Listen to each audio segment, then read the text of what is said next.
Por que é tão difícil mudar? Essa foi uma pergunta que eu recebi no meu Instagram e acredito que grande parte das pessoas tenham a mesma dúvida. Se você também faz parte daqueles que gostaria de entender por que é tão difícil mudar, continua aqui comigo porque é sobre isso que iremos falar hoje.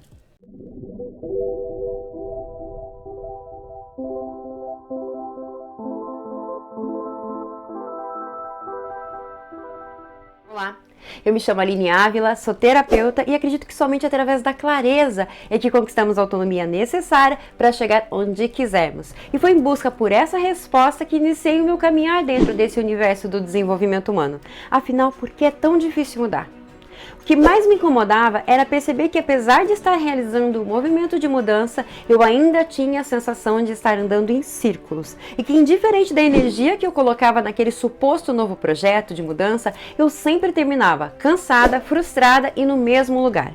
E por estar tão presa ao modelo cartesiano e linear, eu acreditava que se eu estava realizando uma ação, logo eu colheria frutos dessa ação. Então eu acreditava que dentro de poucos dias já era possível ver algum resultado ou ao menos ter indícios dele. Mas como isso não acontecia e realizar todo aquele processo sempre me deixava muito cansada, porque a cada nova tentativa eu acreditava que o sucesso do anterior era devido à minha incapacidade de suportar, de me doar, de focar. Então toda vez que eu iniciava um novo processo eu sabia que teria que me doar mais para dar certo. Então eu colocava toda a minha energia naquele novo processo e conforme os dias iam passando, ficava muito pesado estar ali. A resistência foi meu maior sabotador.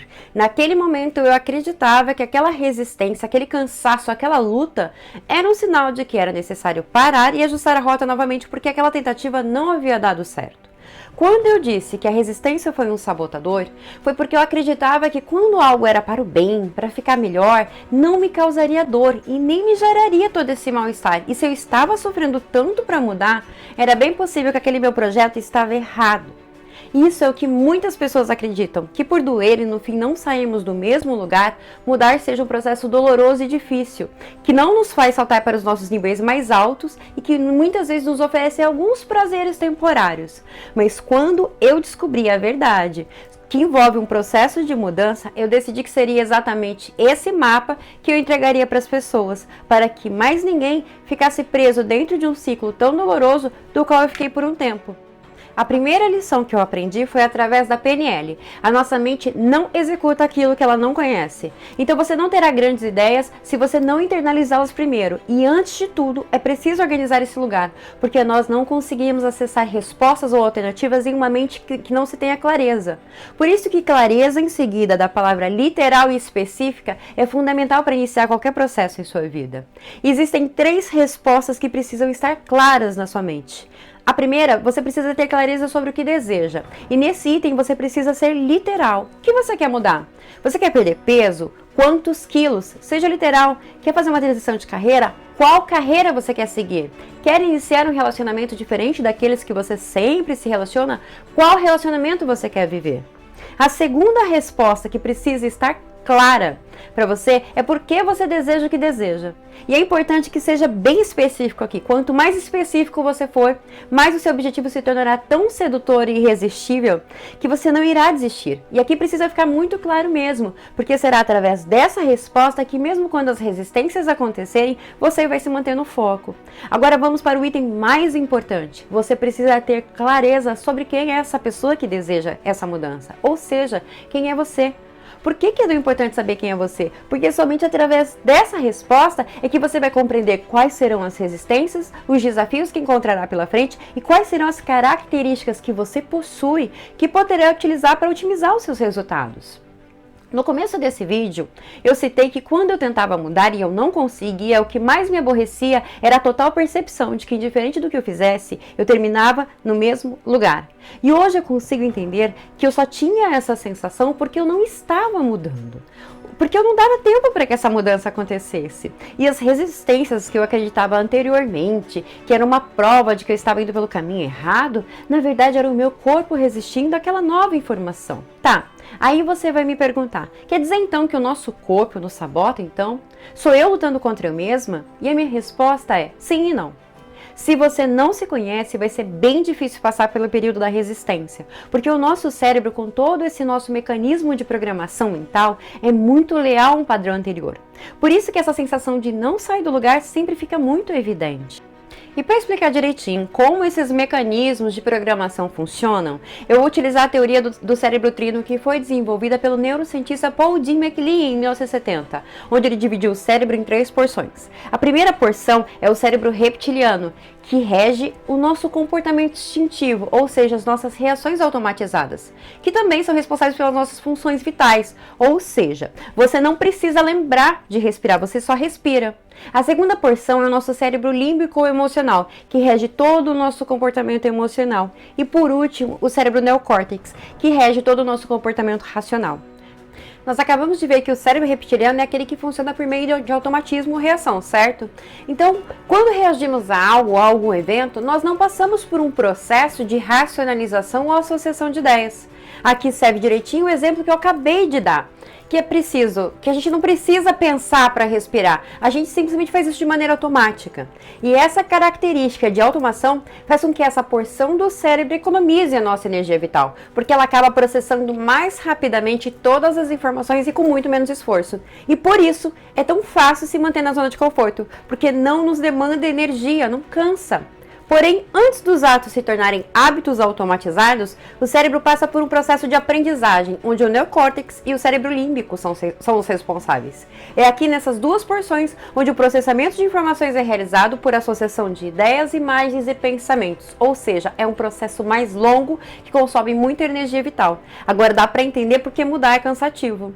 Então, toda vez que decidimos mudar, fazer algo diferente, o cérebro constrói um novo caminho neuronal. E esse caminho é formado por um conjunto de vários neurônios que se ligam entre si, por onde passam as sinapses, que são os impulsos elétricos e químicos. Após as sinapses, o corpo ou as outras áreas do cérebro reagem gerando uma nova ação ou criando então uma memória da primeira ação. Por isso que à medida que você repete a mesma ação, o caminho neuronal reforça-se, pois por ele passará impulso elétrico ou químico, ou seja, energia. E quanto mais repetir, mais o seu cérebro vai compreender que aquela ação é necessária.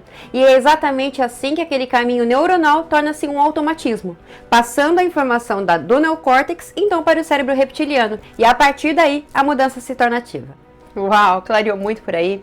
Essa é uma explicação breve sobre o mecanismo cerebral e a mudança. E eu nem entrei na questão límbica e hormonal e as emoções. Eu trouxe essa explicação sobre o cérebro reptiliano porque aquilo que eu julgava ser uma resistência sabotadora, que me indicava que era melhor eu parar porque alguma coisa estava errada, era só a minha informação resistindo a uma nova informação.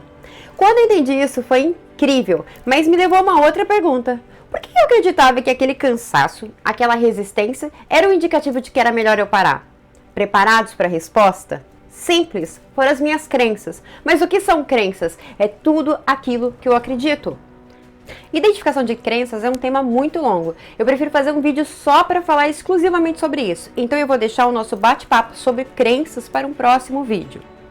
A partir da identificação de padrões comportamentais, é possível analisar qual o contexto individual e familiar que você está repetindo, ou seja, quais são as suas crenças e por que você acredita nelas. São crenças limitantes? São crenças propulsoras? Qual dor estou evitando ressentir? E para evitar ressentir, como eu me comporto? Por que eu me comporto dessa maneira? Estou ligado a algum padrão de lealdade familiar? Um dos pré-requisitos para realizar uma mudança de comportamento é se tornar consciente deles. Muitas vezes nem percebemos o que nos leva a fazer as mesmas escolhas, porque deixamos os automatismos fazer por nós. O quanto você está consciente de quem você é hoje? Porque isso foi fundamental para mim. Quando eu compreendi quais eram as minhas principais características, quais das minhas virtudes eu poderia colocar para me ajudar a realizar um projeto, a sensação de pesar e de dificuldade foi diminuindo, porque eu sabia quais seriam os meus próximos passos e qual seria a minha reação. Eu saberia como eu reagiria diante de um obstáculo. Se eu me deparasse com alguma resistência, eu saberia exatamente qual seria a minha reação. Por isso que é fundamental compreender qual é o contexto que você está presente hoje. Você segue algum padrão? Eu citei há pouco tempo atrás, em uma postagem, que nós estamos sempre imitando alguém. Quem você está imitando? Imagina que a gente passa anos da nossa vida com os nossos pais, com os nossos avós, vendo aquele padrão de comportamento. Imagina o que nós fazemos. Então, assim, é muito comum você olhar numa história e ver padrões de repetição familiar, é muito comum. Comportamentos bem semelhantes, histórias bem semelhantes, obstáculos e desafios bem semelhantes. E o que te ajuda a compreender tudo isso? Você se liberta. Porque daí quando você sai do automatismo, você realmente é livre. Você está criando e escrevendo uma nova história, você não está repetindo a anterior. Porque se a gente for pensar dessa maneira, pensa que os nossos pais, aqueles que nos ensinaram esse padrão, também estão repetindo. Então, quando você passa a ter consciência, você está escrevendo uma nova história para os seus filhos, ou você está escrevendo uma nova história para você com novas possibilidades. Por isso que você vê uma família, quando você pega uma história familiar, dificilmente você vê uma ascensão muito grande familiar.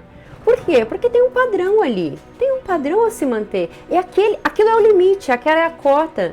Então você vai ver pequenos saltos, mas não grandes saltos. E quando você vê grandes saltos, você pode ter certeza que aquela pessoa realizou um grande movimento dentro dela. Por quê? Porque ela às vezes não tinha aquela informação. Ok? Gente, se ficou alguma dúvida, comenta aqui embaixo, eu vou adorar interagir com vocês. Eu tô adorando receber essas perguntas. Encontro vocês no próximo vídeo. Um beijo e até mais.